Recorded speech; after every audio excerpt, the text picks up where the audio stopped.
Of 16 museum episode in Lotus, and actually, today is another significant day for the Chinese. Are you aware? It's the last day of the festivity, the celebration today, the 15. Yeah. It's the 15th of lunar month. So actually, yesterday was Valentine's Day. Yes. The Western version. Today, actually, it's supposed to be the Chinese Valentine's Day. Oh, it's I see. also a day that is for reunion. It's also a day that is for gatherings. It's also a day that is for the summary of goodness, and then to look forward to the rest of the year. Oh, fantastic. So I'm glad that I'm doing this Museum in Lotus episode 16 together with you, Mr. Giuseppe. Thank you very much. It's a pleasure for me to be here. And we mentioned last week, today we are going to talk about several collections that are definitely amazing to talk about. And also that we're going to go back to one piece that we touched on briefly, but we believe that it's such an amazing piece. It deserves, we should talk more about it, right? Absolutely. And actually throughout the week, many actually came to do what we told them to do. They came over here to light incense over here and pay their respect and deference to this about 2 meters tall Mandela Buddha sculpture right behind me. It's a fantastic, beautiful, and I think extraordinary in many ways, mostly because of the height, that beautiful, youthful face, the way it's been carved, the details of the carving, and in spite of the fact it is Mandalay period, which is 19th century, it has been simplified in many ways, but still the characteristics are all there. And starting from the lotus plinth, which is again is a double lotus, and the meaning of the lotus, as tonight we will talk about something else, I would need to go back and make reference to the base of this wonderful Mandalay Buddha, and why we often find that the Buddha stand on a pedestal, and the pedestal is representative of the lotus. I will try to give an explanation. And so this clarifies a number of things. Look at the robe. Look how rich the robe is. But let's look also at the simplicity of the overall. What amazes me, and this is the first piece that I've seen that has the elongated earrings which actually touch the shoulders. Very rare to find anything like this. And it's so beautiful about thinking that the elongated earrings not only means the abandonment by this princely figure to the previous wealth, but it's also elongated because at the time the prince used to wear a lot of earrings, and they were so heavy that basically were the cause of the elongation of the ears. But what I mostly like is what it represents, and that is the listening ears of the Buddha towards the people who are suffering, which I think it's magical. I mean, it's so beautiful to know that somebody is thinking about you and thinking about your sufferings. And again, when we look at the mudra, and we see on one side the blessing. So you're suffering, I know that you're suffering, but I'm giving you the blessing. And at the same time, the other hand represents healing. So when they come all together, they give such a wonderful feel about what Buddha was carved for. As I mentioned last time, my take is this was in a monastery.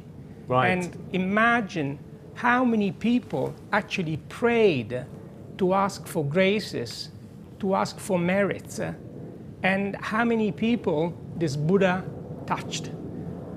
Look at the youthful face. Look at the way it's been beautiful sculpted, the refined features and feet.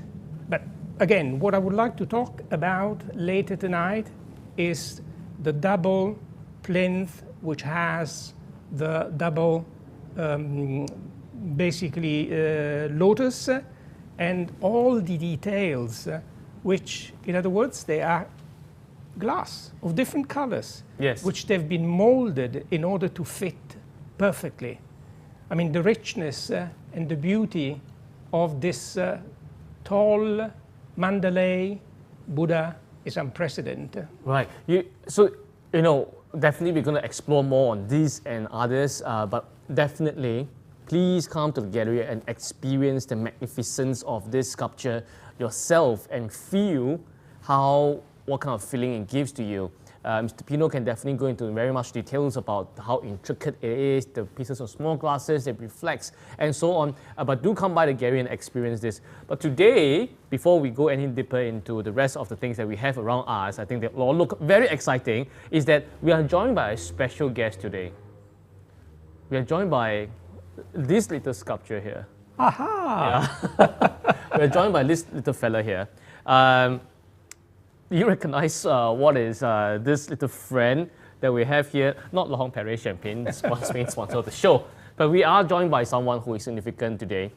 Here, small stature as it might be, as you see, but I tell you, this guy has made the world go crazy now. I was just researching on papers, people are killing themselves, maybe not killing, people are fighting to get one piece of this adorable little thing. This is the mascot for the 2022 Beijing Winter Olympics. In English or in Chinese translation, the phonetics they call it Ping Dun Dun. That means it's a panda, as you can see. Yes. But it's an ice panda somehow, and it's the mascot for this year's Winter Olympics that's happening now currently in Beijing, and even in the whole China now, even in Japan included. That some of them are actually auctioning this at nearly 7,000 RMB per piece. Wow. Yeah, and there's a lack of supply, and people are queuing for this creature, this mascot.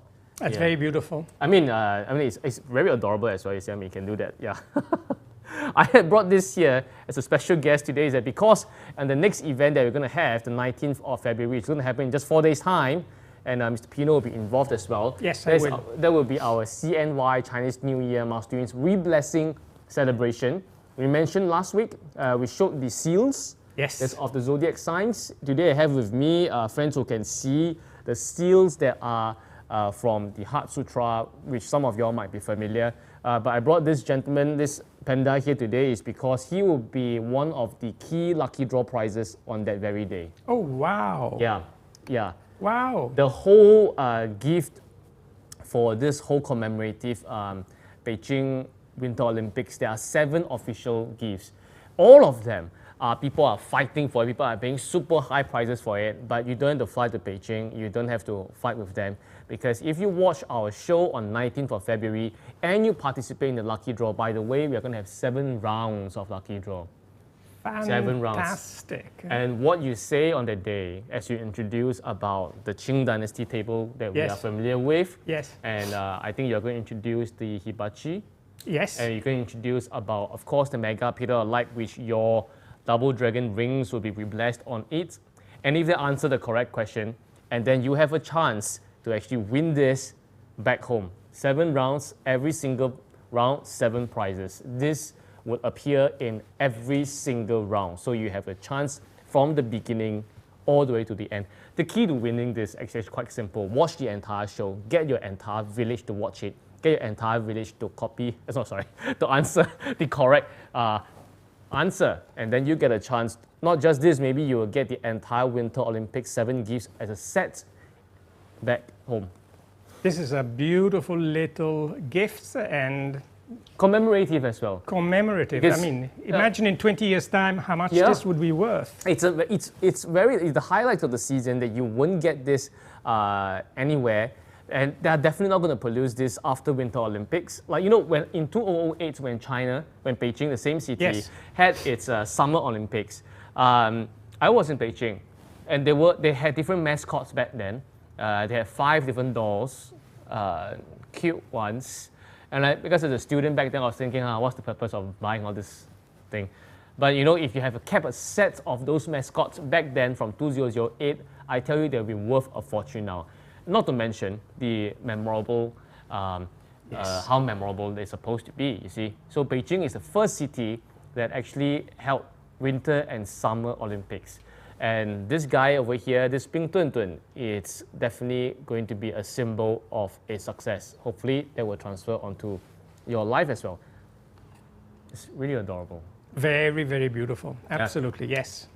So he's going to be with us today. Yes. For this show. You can win it back once again on 19th of February. So please watch, like, and share and answer all the correct answers. Right. Okay. Right.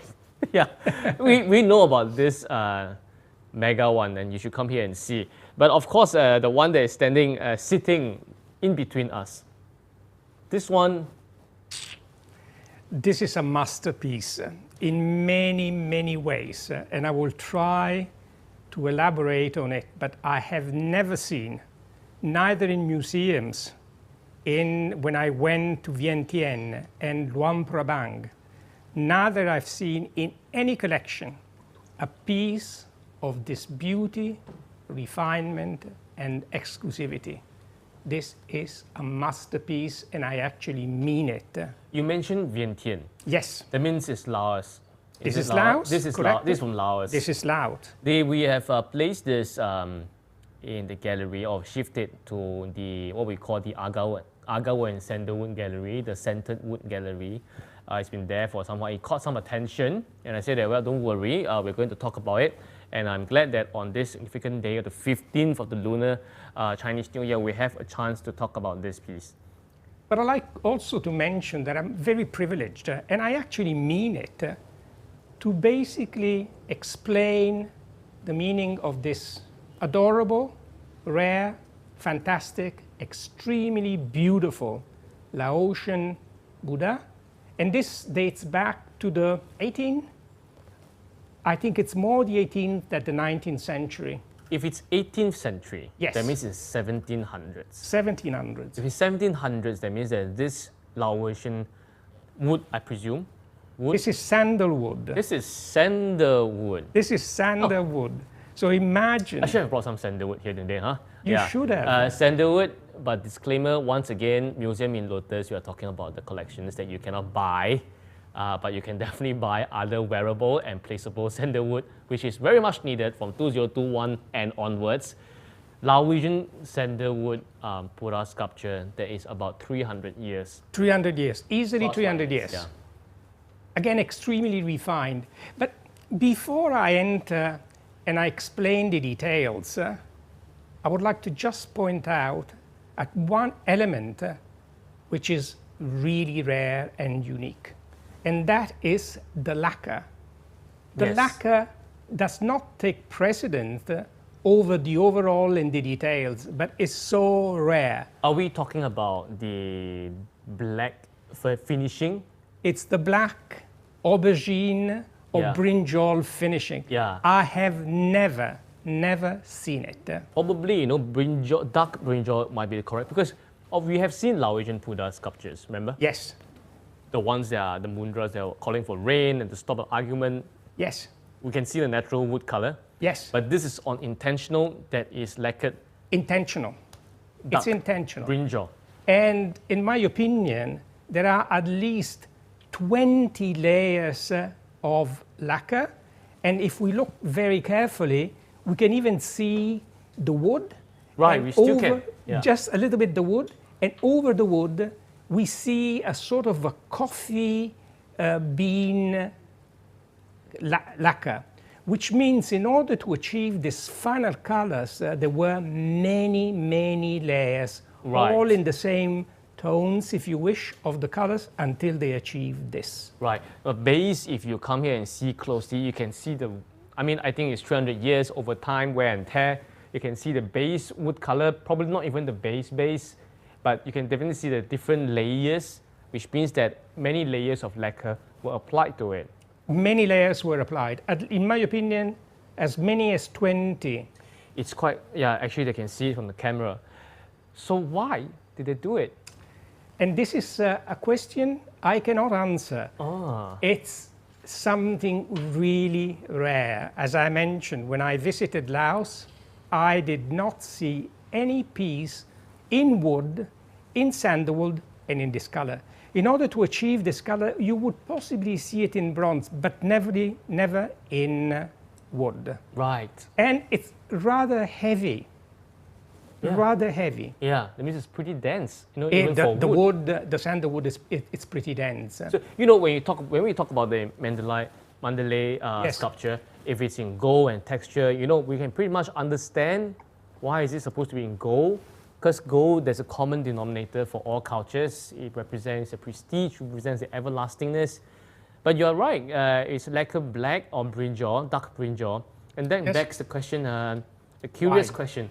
I don't have an answer, but what I can say is just like you have a black diamond. Right. The black diamond in its own right is extremely rare. I see. And it's possible that they wanted something extremely rare, and here we have it. Right. You talk about colors. Not sure we can see on the camera, but okay, the whole thing is like a brinjal and darker colors. Yes. But the hair, or what we did call this, the Ushnisha. Ushnisha. It's there are remnants of gold on it. We'll get to that. Oh, we'll get to that. in Okay. 1 second. Jump the queue, yeah. Now, when you look at this particular Laotian statue, Right. what I see, a very tall plinth. Yes. And usually the Laotian Buddhas have a very tall plinth. So we have to explain why the tall plinth. The tall plinth means the high position that the Buddha is held in the heart and in the faith of Buddhists. But what is, again, is different and is very different from other Laotian Buddhas that I've seen. This is a very uncomplicated plinth. The usual ones are very ornate. Sometimes they have various layers.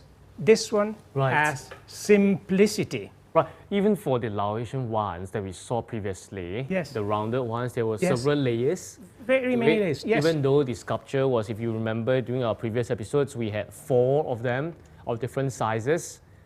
They were quite Very complicated. layered, yeah. Yes. But this, as you mentioned, yes, the whole stand that the Buddha is sitting on, in terms of carving, it looks plain. It looks plain, correct. It looks plain. Yeah. But when we look at it, yes, it does appear plain. But if we actually put a little bit of light, first of all, we see that There's a gold border. there's a gold gilded body. And it seemed that in the middle there's nothing. No, there are remnants of flowers. So in its simplicity, and again with the lacquer, there was this beautiful gilding that unfortunately, because of the passage of time, cannot be seen as it was finalized at the time it was made. Right. But you're right. Beyond the golden borders, there are actually prints on it. They are prints. Correct. In fact, if you touch it, there's a bit of texture that's still left. Yes. This looks like a flower, this print. This seems like plants or something. I can't really Vegetation. decipher that now. But yeah, there are prints. In fact, there are prints at the back as well, which means that this whole stand plinth that the Buddha is on looks plain because of the passage of time, but originally It was richer. quite detailed. Yes.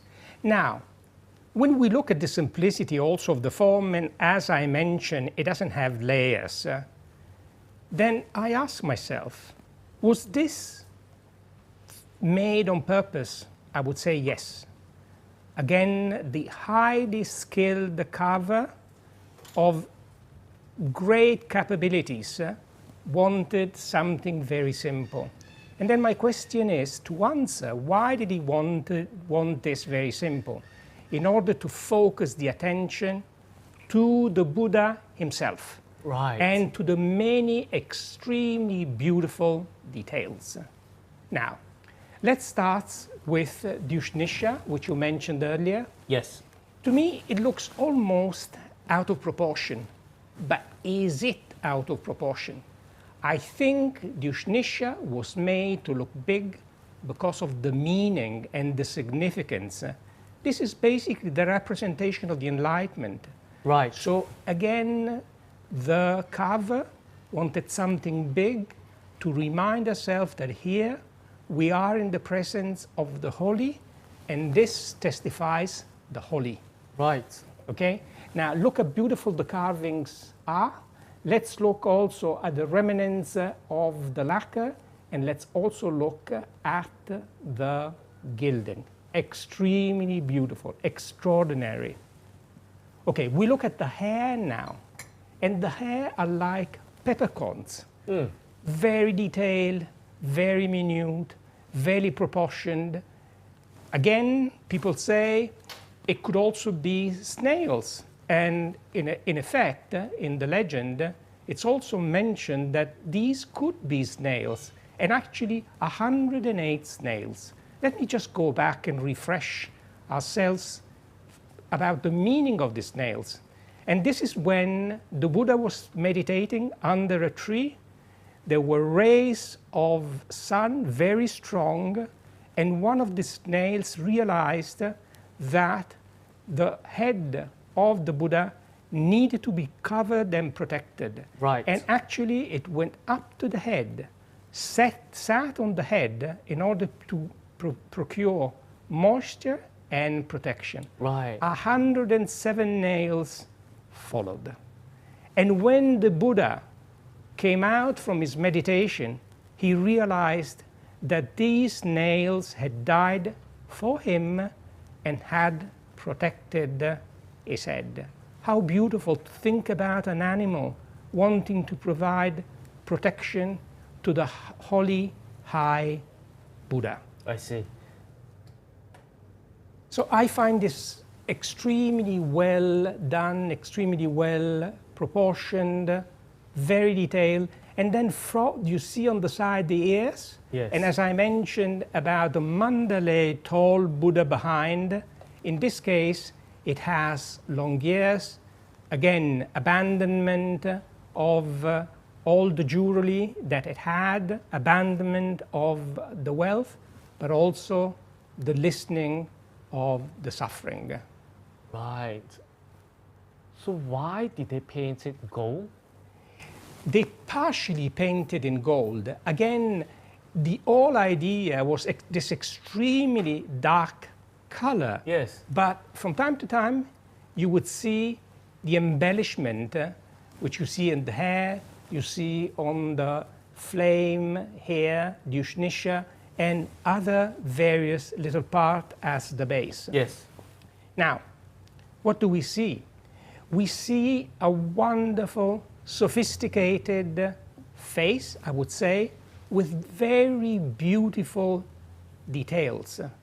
For instance, let's look at the eyebrow and how well they are carved, and they actually meet the structure of the nose. What's interesting is that the nostrils are open. And why are the nostrils almost open? Of course, the Buddha is in deep meditation. And when the Buddha inhales, the nostrils will open. So very realistic, the rendering. Then we see these beautiful lips. Now, if we look at the lips, they're not much bigger than the nose. So those are all features of the face which are extremely elegant. Now, let's look at the eyes. The eyes are unique, huh? The eyes are fantastic, really unique. Now, when we look, the eyelid almost covers, I would say, 3/4 of the eye. Again, it's because the Buddha is in meditation. When we look at the white inside the eye, that is possibly either mother of pearl, or can be bone, or can even be ivory. When you look at the pupils in the center, they're again black.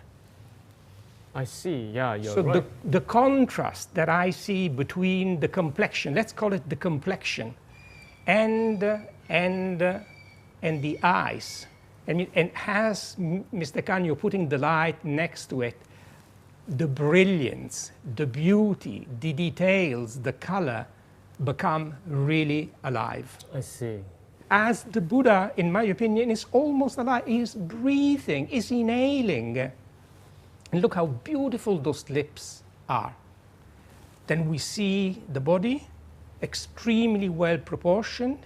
We see the robe, and the robe covers his body, and it goes on the sides and gently sits on the laps, the back of the Buddha. Now, the detail of the robe makes me think that it's a very light textile and possibly cotton. Now, let's look at the position of the hands. We see that one hand is on top of the other, and this represents the Abhaya Mudra. The Abhaya Mudra is again to provide for blessing, okay, amongst other meanings. When we look, and again, it reiterates the meditation. This is also meditation. One other thing is the position of the crossed legs. which is actually called half lotus. Yeah, it's a half lotus, yeah. It's a half lotus. And only one leg, and actually the palm of the foot can be seen, and the other one is instead covered. Yeah. Now, I really recommend, as I've recommended in the past, to please come, to please look at it. Yes. Differently from any museum, you would not have been able, or you would not even be able to get close or to touch it. Here, you can do it. Yes. Feel the spirituality, feel the beauty, feel the beautiful heart that beats in this Buddha. Okay, probably we will place this piece in this gallery together with the Mandalay Buddha for a period of time, but you have to come fast because after you have explained it, it's really very unique. The color, how the eyes are, I think probably mother of pearl. It's Because possibly mother of pearl. I was possibly. shining a light at it, and the colors that reflect probably is mother of pearl. Yes. Yeah, it's also curious that why is it a half lotus position, you know? Because It's I thought one of the- usually they should do full lotus, you know, I Yes, suppose. yes.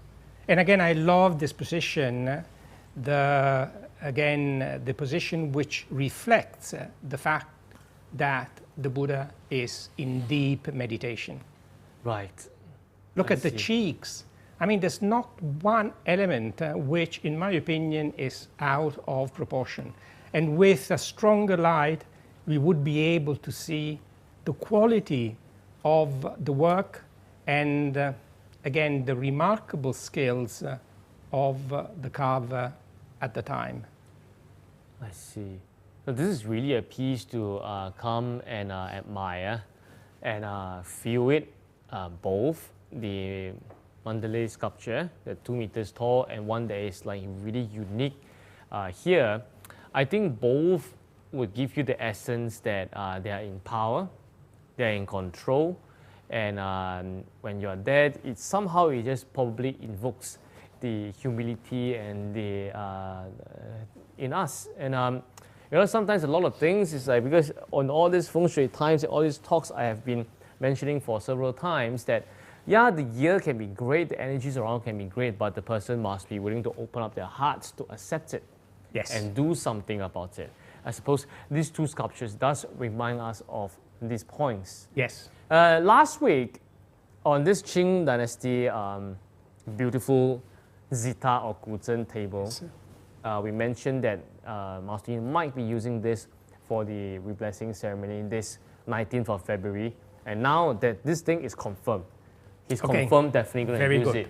So as you see that we are always combining the reblessing ceremony with a great deal of many different artifacts from around the world and across different time periods, as if combining the prosperity, the elegance, and the harmony from different reigns and regions onto and into your collection. On this table, last week, we saw the seals that are carved of zodiac signs.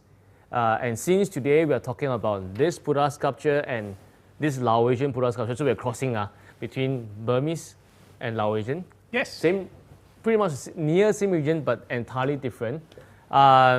Buddhist nonetheless. Yes. And I have something here to share that is very Buddhist, but very artistic. And I think that in time to come, it is already an artifact of its own. But in time to come, its value will go up, and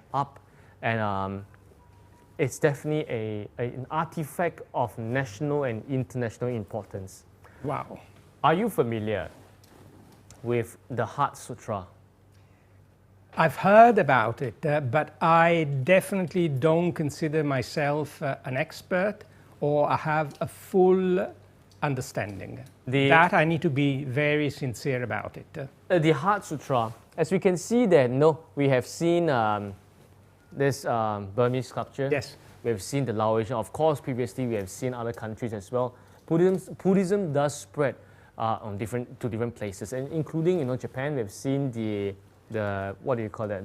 It's like a barricade thing. what was that thing? The candle holders. The candle holders. Was meant for their Buddhist ceremonies as well. Absolutely, yes. Each region adapted Buddhism separately and differently. But there's one text that they cannot bypass, and that is the Heart Sutra, or in Chinese what we call the Xing Jing. I would like to call it as the fundamental text of many different sects of Buddhism. It's a short text. It's only 270 characters to it, 270 words, Chinese words to it, but it's one of the key essence of the Buddhism sect. It has been written many times. It has been copied many times, calligraphed many times. What Master Yin has here, that he will be using this whole set of seals, actually 54 seals. I only brought out one part, 1/5 of the set today because it's too much to go through. 270 words that are carved on the seals, and if we stamp the 54 seals, there would be one whole full scripture of it. Fantastic. So you can either write it, which many people do that as a form of meditation. They have a sculpture at home, and then they write the Heart Sutra seal. But here is something that is long-lasting, and here's something that as an art piece, it will never be repeated again. As a cultural and heritage piece, it will never be repeated again. This whole set was carved in 2007. Oh, I see. So after it's done, as if like waiting for someone, and 15 years later, Master Yin got hold of this. Right. So the whole set, I would like to share with you the first part of the set today, since we are in such an environment, and this is the set that, coinciding with what's going to happen on the 19th of February, or this cute little adorable thing will appear, and for you to take, the Heart Sutra seals will be present as well. I suspect that these are not for sale. No, yeah, these are not for sale. Thank you very much. Yeah, and I'll tell you why as well. Because there's only one set in the entire world. One set. One set. No one would do it again. It's impossible. The whole set, this is only 1/5 of the set. All right? 1/5 of the seals. How beautiful. So in total, there are supposed to be 5 sets of this. Each set is about 10 to 11 seals. So with all the 5 sets present is about 54 seals. So here, on every single seal, it's a few words or a short sentence or a short statement that comes from the Heart Sutra. Okay. And if you stamp all of them, the whole Heart Sutra would be present. This is the first one. Okay, so as we mentioned before, seals are matters of great power. They allow energies to come into our modern world, to manifest. And this will be stamped onto the blessing vermilion. So when their rings will be blessed on the pillar of light, when your collections are being reblessed this 19th of February, it will have the power of the Heart Sutra. Okay. Yes, and it's carved by a very famous master. This master, he belongs to this, I think I mentioned to you previously, he belongs to this society, the Seal Art Society, Art of the Seal, SEAL. And at his grade, he's supposed to charge 6,000 Sing dollars for one word. I mentioned before, remember? Yeah, one word. Yeah. If they translate your name into 3 to 4 words, anyway, it's going to be 4 words on one seal at least. So there'll be 6,000 times 4. So your name seal, if he carves it for you, he'll have to charge you 24,000 Sing dollars. But not to forget that I mentioned that these Heart Sutra seals have about 270 characters or 270 words.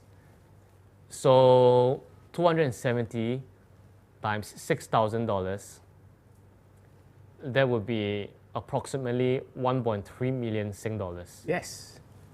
This set of 5 of in total 54 seals that contains all the words of the Heart Sutra, 270 words, it's valued at about 1.3 million Sing dollars. Incredible. It has never been shown to the entire world, but this Saturday, 19th of February, Master Yin will be using this set of seals onto the blessing vermilion to be blessed your collections? Exceptional. I think it matches because we talk about the meditation, we talk about the sculptures and the artifacts that remind us of the humility to believe in greater energies. And there we have something that's amazing and stunning as well. The Heart Sutra crosses all boundaries of different sects of Buddhism. And we have it here.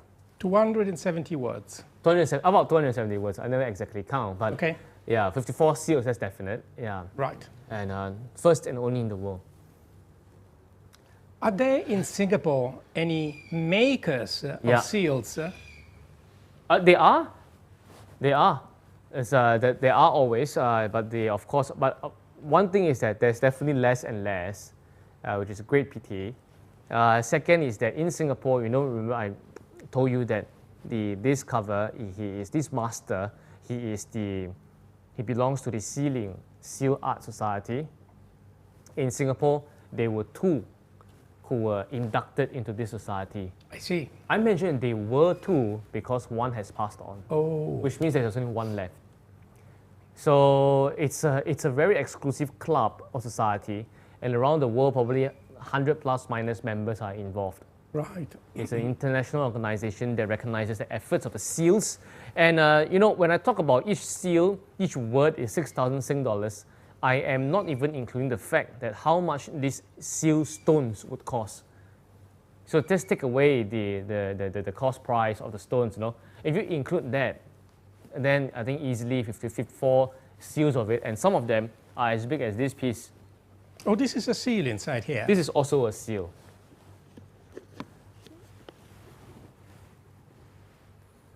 Wow. It's a mega, it's a big seal. You see? Oh my God. This is a big Beautiful. seal. This is a big seal. And this seal, including all these seals. So once again, Master will be using this on 19th of February for the reblessing. So I think that makes this time round, this Saturday, extremely important. And while you're coming back to the gallery to place your collections for reblessing, remember to come by this gallery to pay your deference and take a look at these two sculptures. And of course, on 19th February, we have this, and we also have this to give away. Oh, okay. Yeah, this is something significant. I think combining something that's present and something that's from the past, we can see how the heritage goes on and the power adds on. I think that's something that's significant. There's art in these pieces. It's definitely is an art thing. And I believe that even the master who actually carved this, who is called Jing O, by the way, he's a Chinese, but he resides in Japan. He himself, he's not going to do this again. It's just too painful, too much work. Every single piece is a produce of meditation. It's a produce of his heart. He himself is not going to do it again. So this will be the only set in the entire world. Labor of love. Labor of love. As we see the same thing in Master Yun's art, and we see the same thing in the sculpture that we see. It's right behind this sculpture we see Master Yun's art. I've mentioned this many times. If someone buys this piece, by the way, this piece has the same seals that are carved by the craft master, Jing O, with the zodiac signs. Master Yun would not be able to produce another piece that's exactly the same, which I mentioned many times before. And I feel the need to keep on saying this again and again because some people, when they are 2 steps slower, they'll always say, oh, I would like to have the same piece because the piece that I was looking at was sold. But this is not print, Even if you get the same craftsman to craft this Norwegian Buddha here, it will never be exactly the same. So, even if things like this guy over here, even he is running out of supply. That's why that makes all the more importance that what if you love something, you want to get it soon, and especially, oops, not the back, yeah. And you want to make sure that you have it in 2022 to open up your heart, to bless your way for a more prosperous 2022. And actually, what would be a better place than here, right? Because you have the ancient artifacts, you have the modern artifacts. All this will be coming together to give you a more prosperous 2022. And there is something else as well. Yes, there is something else that needs to be presented. And I feel that this piece has very much to do with the seals because it's a mantra thing. Absolutely. It's a scripture thing. It's a scripture. It does have some analogy. I think the function of this special piece that we're going to talk about, if you have been paying attention to museum in Lotus, the function would be familiar. Yes. We've talked about this before, but when I saw this piece and I was discussing this piece about this particular piece with Mr. Pino, I feel that, you know, this piece, I liked it a lot. I like it really a lot. It's very deep. Not only it's very deep, it's extremely beautiful. It's even difficult to represent it properly, and I will give it a try. And there are certain parts which, unfortunately, I'm not familiar, and you will forgive me for this. Now, first of all, yes, I mean, it's a complex piece. yes, What is it, first of all? This is a holy paper manuscript cover from Tibet, right. which dates at least 16th century, if not earlier. So in my hands, this piece is a scripture cover. We talked about scripture covers before. Yes. And when we opened the chest in the other gallery, we saw that Master uses these kind of scripture covers to press on, to hold on to the raw works or the works in progress. Yes. So this is one of them. But this is rather very significant.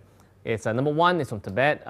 So we are crossing between Burma to Laos to Tibet today.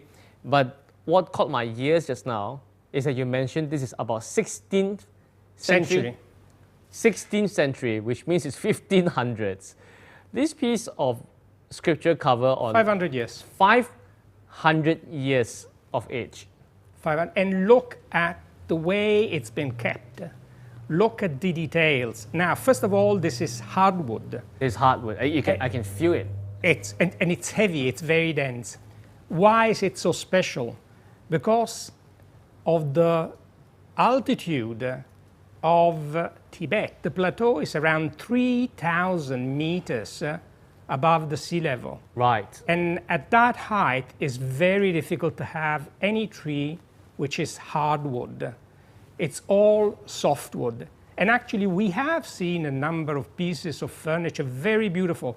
Every single piece was in softwood. Right. The only two pieces which are in hardwood is the other manuscript cover which I presented, Yes. and this one. Now, what is splendid? Again, tonight we're talking about museum pieces. Right. And it really blends well with the title of this kind of episodes. It's about museums in Lotus. So it really is perfect, the combination of the pieces with what we're trying to achieve here. Now, let's look at it. When we look at it, I mean, I'm seeing some beautiful light with shining at each piece, and every element and every details is just coming out almost to signify you have to present me, which is absolutely right. Now, when we look at it, we see that it's almost been divided in 4 parts. Okay. Okay, we see top and bottom, Right. and the 2 opposite sides. The flanks, yep. Yes, The flanks are, the top and bottom, they seem similar. they seem similar, as you can possibly see. But this part and the other side is different. Different. But also the cartouche I will mention, they are different. Right. Now, when we look at the letters, these are Okay. definitely Sanskrit. There are Sanskrit words This is on the top Sanskrit and bottom. words. Again, I am not an expert, and I will need to reiterate this point, but in my opinion, these are the words of Om Mani Padme Hum. Right. It's possible. It's, I think, because Sanskrit is it's a scripture, it's a, what? It's a kind of writing for tonal languages. There are actually 24 different ways of writing, but if this should be the Tibetan way This is the Tibetan way. doing Sanskrit, and it's partly recognizable for those who are familiar. It's the what we call the 六字真言, 六字大明咒. That means that it's the 6 words, Om Mani Padme Hum. Yes. Thing. Yeah, so it's presented here. And can we presume that here is also the same words? It's possible, but again, I mentioned and I qualify myself, I'm not an expert. My belief is that it's the meaning, it's the words Om Mani Padme Hum. Now, what does it mean? Because I heard this music sang repeatedly when I went not only to Lhasa, which is the main city in Tibet, but also when I went to Kathmandu, which is a very big community of Tibetans. And I couldn't understand if it had a meaning or it was a simple mantra. It means the jewel is in the lotus. Right. We interpret it as homage to the treasure of the lotus, which is pretty much what you said, yeah. Which brings me back, and then again, I would refer to this wonderful Tibetan manuscript cover. When we look at the base of many Buddhist figures, the Buddha, it has a flower which is a lotus act as a plinth. So the jewel is the Buddha. Right. So paying homage to the treasure of the lotus. Yes. It means that paying deference to the Buddha himself. Yes. And we see this mantra, this 六字, 6 words mantra, it's surrounding the whole manuscript cover that we see here. Absolutely. Now, if my take is not completely wrong, then we can possibly move and explain that these are the 4 sections. Okay. But they all seem to direct our attention towards the field. But before I get into the field, I would just highlight 2 animals at the bottom. Yes. 2 animals on the top. Different in the middle. ones. They are different ones. There are 2 here. There are 2 there. And there are 2 here. At the bottom. Now, on the top, these, in my opinion, they're curled pheasants. Pheasants. And this is a bird which does live in the altitude of Tibet. I see. And therefore is familiar with the Tibetan plateau. When we look at the base, we see here, and my interpretation is, this a snow lion. These are the snow lion. And when we look at the snow lion, immediately, this again curled, and it brings to mind that from the early part of the 20th century until 1959, in Tibet, the flag, Yes. the currency, even the post stamp represented the mythical animal, Right. which is again the snow lion. Yes, we mentioned about this We did before mention Chinese it. New Year. We did. Yeah. We did. That's so great. these are the 2 animals that are interrupting the sequence of the letter that we see on the top and on the side. Right. As I mentioned, we seem to be captured by the field of this wonderful Tibetan holy manuscript cover. And we see 3 cartouches, Okay. almost of the same size. The central one is, of course, the most interesting, in my opinion. And here we have, in a cave, beautifully carved, a Buddha. Yes. And this Buddha is cross-legged, and it holds basically a vase with medicinal. It's the medicine Buddha. I see. Now, if we look carefully, it sits on basically a a support, Yes. with 3-layered.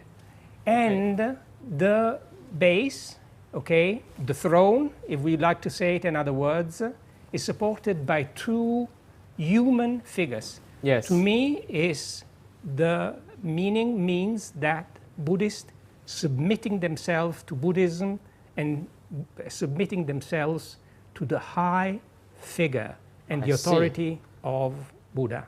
Right. Around this basically cave, we see all around beautiful carved foliage. On one side and the other, we see 2 figures. They're definitely not Buddhas, definitely. They're standing, and they seem to be protecting the Buddha. Yes. Now, on the sides, flanking from one side and the other, we then see 2 seated Buddhas in different position. On the sides here, on one we see a beautifully carved dragon. The dragon means enlightenment. Look how wonderfully it has been. Like here. And to me, this is a benevolent dragon. Very Protector. the protector. Like the rocks that we saw. The protector. But Right. also means enlightenment. Again, it's all about protecting the Buddha. The Buddhas, actually there are 3. Now, when we look at the opposite side, one would possibly expect another figure, another animal. Instead, it's the tea meander border, very dear to the Tibetans. I see. And represented in so many work of arts and artifacts. And this basically concludes the description of the sides. When we go back, we see that there are 2 flanking cartouches. Yes. Here Okay. and here. And if we see at the center of cartouche, we have again a Sanskrit word. Yes. Now, One Sanskrit one word. Sanskrit word. Now, when we look at the details around the Sanskrit word, we see beautiful foliage, we see beautiful motif, but as in the side where the sides are different, also these details are different. Okay. Finally, when we look carefully all around, we see the 8 symbols of auspicious symbol in Tibet. The 8 treasures. The 8 treasures. Flanked at the corners, and here, total of 1, 2, 3, 4, 5, 6, 7, 8. 8. Correct. And these are the 8 symbols. Now, just to highlight to you, I won't go and describe each one, Okay. but I will touch on some which I think are very significant. The first one, this is the lotus. Right, this Now, one. on the lotus, the Tibetan can write books about it, for the importance of the lotus. And as I said, again, basically it means where the jewel sit in the center, and as I also mentioned, it infers that the Buddha stands. Now, what does it mean? It means purity, Right. and it means perfection. Then over here, we have the parasol. What is the parasol? Parasol is basically to protect the Buddhist from all evils. Then here we have another symbol, and this is the banner of victory. The banner, yeah. That's the banner of victory. Then we have the endless knot. I love the significance of Yeah. the endless knot. We call it the endless knot, or we call it the auspicious knot. Sometimes people call it the Chinese knot, yeah. And this is about compassion. Right. And it's about benevolence. Now, we see the 2 fish, and the 2 fish again represents liberty against restraint, so that each individual can be liberated, and again, being liberated can decide I see. about Buddhism. Then we have the conch, and we have seen this symbol on one of the pillar rugs, Right. where one of the monks actually was blowing in the conch, and that is calling for the prayer. Then here we have the vase of plenty, and inside of the vase there's basically the jewel, and finally we have the Dharma. The Dharma wheel, yeah. The Dharma wheel with 8 spokes, and this is about the teaching of the Buddha, and it means, again, moving forward in the way to enlightenment. Right, one piece that One is supposed piece. to be just a scripture cover. It's first hardwood, 500-600 years, and then so many details and so much blessing into one simple piece of book cover. Now you imagine the monks reading almost 1,000, if not more, pages of the Holy Script. Yeah. And the first thing they would do, they would basically turn this part here. Of course, on the other side, it's completely plain. Yep, because it has no significance. Now, there would be 2 boards. This would be the top one, so we know for sure that the top, and then there would be one at the bottom, again to protect the Holy Script. One other thing which is very interesting, and one has to look for it, and it's on the side. The side? When we look at the side, there's one. Okay, this is the zebra. Now, what is the zebra? The zebra is a mythological animal. It has the face of a dragon, and then it has the 2 paws. Okay, again, but you get scared by looking. It's a fearsome one, for sure. Looking at something like this, but look, it's been ornate all around by extremely beautiful. It's only on one side and not on this side. Which brings me to ask, but how come only on one side rather than both sides? And it's simple. This was functional, and functional in the sense that it used to allow, when stored, to understand exactly the manuscript that the monks wanted basically to read. It's a shelf. Yes. So it's pushed in like this, and Exactly. this is... Oh, this is heavy. Yeah, this is what they see. It's heavy. Now, you also imagine that the base, the top, and the manuscript per se would all be covered by a textile, possibly a yellow silk textile, in honoring this beautiful cover. Now, interesting in the zebra was used in order to protect, again, the Buddha, mostly in monasteries, and in Lhasa it would only be given or used, better depict, for very high lamas or the clergy or very important people. Right. So this must have contained or protected a very important scripture. Absolutely. A very valuable piece as well. Yes. I see. Now imagine the price that it was paid just to get the timber, again hardwood, and possibly might come from India. On top of that, look at the quality of the carving, so precise. I mean, who can have achieved this kind of perfection? It's all about perfection. Right. So what we see today, we are really seeing a combination of various art forms.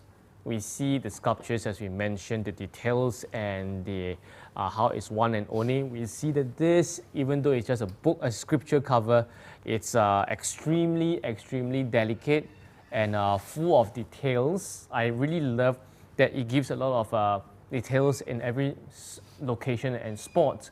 And also we saw the Heart Sutra and how it's one and only, how it's such a spiritual artifact that connects very well with what we talked about today. And you can experience it all when you're here at the Lotus Gallery. And if you are my client and if you have your Lotus collection, and you can experience it further this Saturday as we use these collections to re-bless and to bring the power into your collections this Saturday, 19th of February. We're going to start the show at 6:08 p.m. Yes. Yes. And of course, once again, that, you know, we have this little fella here. Now, The mascot. it's new, but already very famous, this guy. This Pink Tun Tun guy would let people fight over the internet for it. We're not going to auction it. We're going to give it to you. 7 rounds of lucky draw, 7 prizes in each round. Every 20 or 30 minutes, we're going to have 1 round. So you're going to watch and get your entire village to watch throughout the whole show from 6:08 onwards. While you receive great blessing, there's also great fun. There would be. Absolutely. I'm looking forward to it. Yes. So next week, yes, we are going to have museum in Lotus, 7:30 the same. But before that, remember, 19th of February, our grand re-blessing show at 6:08. This is really one show you do not want to miss. It's really one show you want to get all your colleagues and friends to watch and answer. They participate in the lucky draw at all times. Again, if you have time, pay a visit. Yes. Come, look, admire, appreciate, and just go with the sense of what you've been able to achieve by being here and seeing and getting inspired. Absolutely. It's about getting inspired. That's what I wanted to say. Absolutely. Cheers. Cheers.